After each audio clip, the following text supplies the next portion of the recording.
Hello सांग मैंने welcome back to my channel Bitu Panda blogs. तो सांग मैंने आउ गोटे नुआ ब्लॉग आपण मानक स्वागत करुच्ची। तो सांग मैंने आज मु बहुत नुआ गोटे जगह को आसी।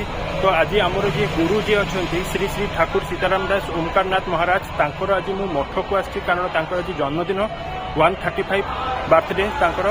तो सी तो नहांती तो तांकर जो मठ को मु आसी तो तांकर मु आपको यही ब्लॉग रे सब कभर करने चेष्टा करुच्ची। तो आसतु मो सांगे आम मठ देखा। तो सांग मैंने ये हूँ आमर गुरुंकर मठ श्री श्री ठाकुर सीताराम दास ओमकारनाथ महाराज। आउ मुझे भितर जाकि देखा ये आपण मैंने देखिपे सजासजी केते सुंदर होईटा रहा होम यज्ञ जो होती मु भितर जाकि सब देखी। तो सांग मैंने मुझे कहती आम गुरुंकर मठ जे ये नाम कीर्तन हो देखिपारे। सांग मैंने ये हेले आम गुरु ये हेले आम गुरु श्री श्री ठाकुर सीताराम दास ओमकारनाथ महाराज।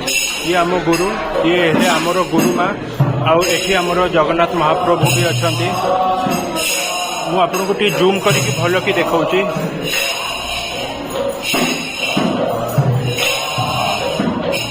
तो सांग मैंने ये आमर गुरुंकर मठ आउ आपको पूरा साइड पटे सब देखई दौची।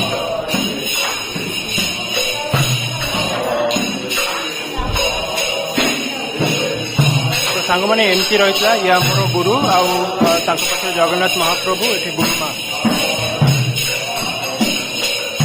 तो सांग मैंने एबे आम प्रसाद सेवन तो कर सारी मु तो समस्त प्रसाद सेवन हो गला।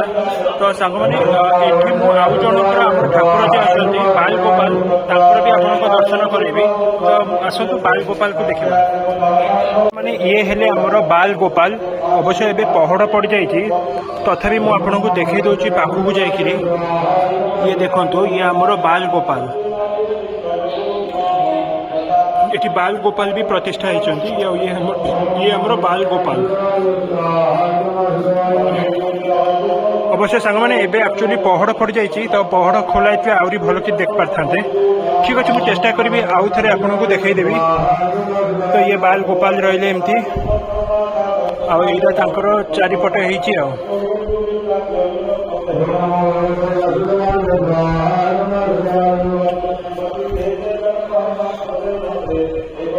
तो ठीक है सांग मैंने आउ थे आम बाल गोपाल को देखी दिंतु।